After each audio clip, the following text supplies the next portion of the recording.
I'm a dietitian, so obviously I care about nutrition, but sometimes I think we make food way more complicated than it needs to be. So that's what we're going to talk about today.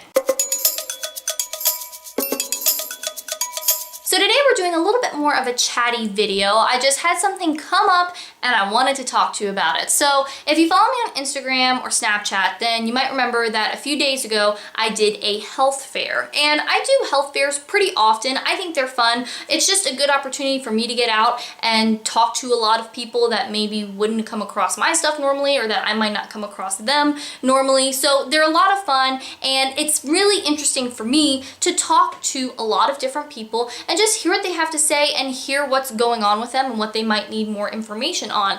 And one thing that I also like about it is a lot of times I will see the same thing come up again and again and again, maybe at that one health fair or across all of the health fairs I do. There are just some recurring themes, and honestly I could probably make a video about each one of those. But today I wanted to talk about one in particular because for whatever reason it really stood out to me the other day. So I was sitting at my table at this health fair and a woman came up to me and we started chatting, and I was, showing her, the different food samples I had and some of the different handouts I had and that sort of thing. And we're just chatting, and she brought up that she struggled with eating healthy. She said she had, a hard time sticking with healthy eating, and that she felt like a lot of times she would fall off the wagon, or she, wanted to eat the healthy foods, but she also really liked the junk foods, and she had trouble keeping those out of her life, and that if she kept them out of her house, she usually did pretty well, but once she left her home, if they were in her environment, if she went to a restaurant or anything like that, then it was just kind of like all over. She couldn't resist the junk food, and that it was something that she felt was a big struggle for her. And that sort of thing really isn't uncommon for me to hear, whether it's at these health fairs or with my one-on-one clients, or if I'm just out in the world anywhere and someone finds out that I'm a dietitian and decides that they want to start talking to me about food and nutrition and all that sort of thing. But as we were talking a little bit more, she was a super sweet lady. We were just chit-chatting, and we started to get into the foods that she would put in the, healthy food category versus the unhealthy, junk, bad food type category, whatever you want to call it. And so she started explaining that to me, and she said that for her the healthy foods would be raw fruits and vegetables. She said not cooked, that's not, that doesn't count, but raw fruits and vegetables are the healthy foods. And then when she started talking about the unhealthy foods, the example she gave was that she went out to eat here recently. She went to a seafood place and she had crab legs and there was some butter on the side. And so that for her would be in the unhealthy category. And when I heard that, I felt so frustrated for her, because somewhere along the way, just going through life, it wasn't her fault, but she got this message or this idea that healthy eating means raw fruits and vegetables only. You can't even cook them. And so then once you get that information, it's like, well, no wonder healthy eating is something that you find so challenging. I mean, there could be a lot of other factors too, but when you consider that in her mind, to eat healthy, you have to basically eliminate all of the food groups and all of the preparation methods. It's just raw. I mean, I guess you could cut the things up into different sizes or shapes, or you could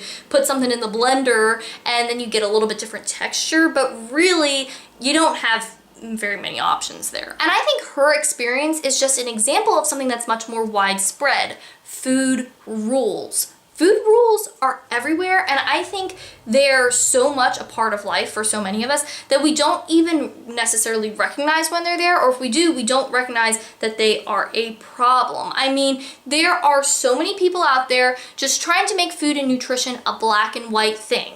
Always eat these foods, never eat those foods, always eat this way, never eat that way, always eat at this time, never eat at that time, whatever it is. All of these rigid boundaries and restrictions around what we eat, when we eat it, how we eat it, all of that sort of thing. And I want to hear your thoughts about this definitely in the comments, feelings, experiences, anything like that, because I want us to talk about this a little bit. But it's something that we really have to look at and recognize and start to break down, because it is something that's such a part of the culture, is having these very, black and white categories with food. And depending on who you're talking to, the categories, what is in each category is going to be different.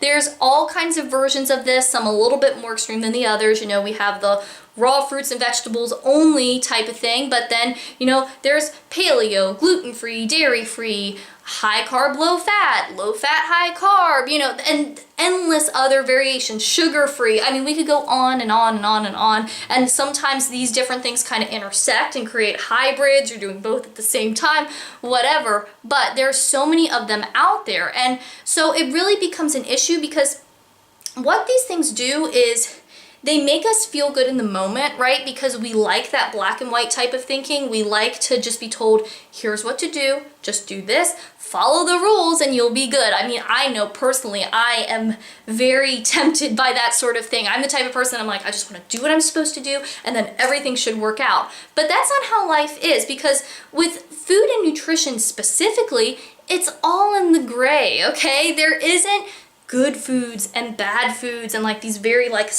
stark distinctions.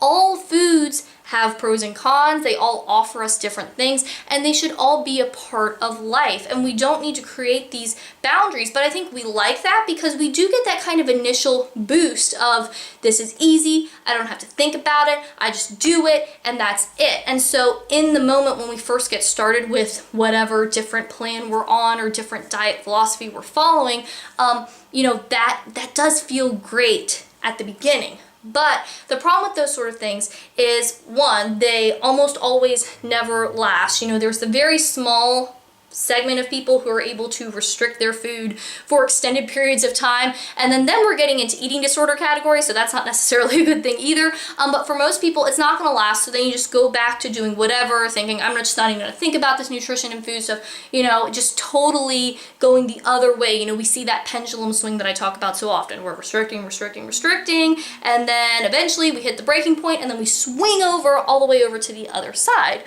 which is not something that we want to happen. It's not good for our health, it's not good for our mental health to be in that pendulum swing. It affects our relationships, it affects our lives, and it takes so much of our mental energy and our physical energy and our time and everything and puts the focus on all of this food stuff. But when we get started with one of these things, we don't really think about all of those negative consequences that happen down the road, or we might not even recognize that some of those things are negative consequences because we live in this diet culture that tells us that dieting and restricting and following a plan and, you know, obsessing about food and all that kind of stuff is the normal thing to do, or the healthy thing to do, or the good thing to do. And so either we push that stuff out, or think that this time is going to be different or whatever, or we just think that those things aren't problems, and that if anything's a problem, we're the problem because we keep messing up and we're not able to stick with it, and we don't realize that the diet is the thing that's the problem. And being in that gray area can be scary for a lot of people, especially if you've been doing a bunch of different diets or a bunch of different lifestyles,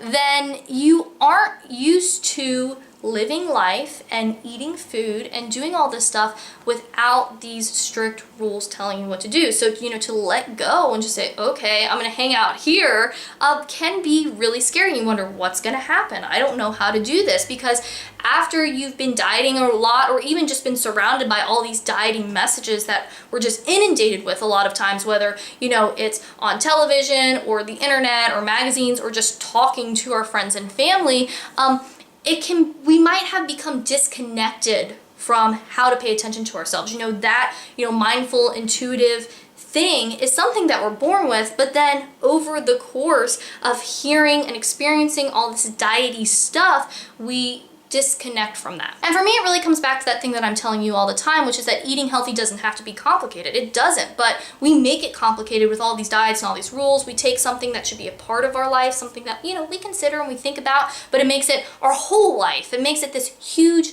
giant thing. And I think a lot of times too, when people hear me say, you know, to be intuitive and be mindful and pay attention to what your body is saying and what your body needs and all that, they interpret that to mean eating only the foods that are on the bad foods list, depending on what diet they're following. Because depending on the diet or the plan or the lifestyle or whatever, you know, the foods on the bad foods list could be vastly different. But wherever they are, they think that means eating all the bad foods and that's it. And that's not what that means at all. But it makes sense that people would feel that way, because if you're over here in this dieting, restricting kind of place, again, it's that pendulum swing to the other side. But we don't want that swinging back and forth. We really want to come to that middle. And that's what I'm talking about. The place, you know, where you think about nutrition. It's something to consider. You think about the way food makes you feel and all that kind of stuff, but it's not the only thing. And also to remember that all this dieting, restricting stuff, it's actually not good for health, and it's not good for our nutrition. It's not good for our physical health and nutrition. It's also not good for our mental health.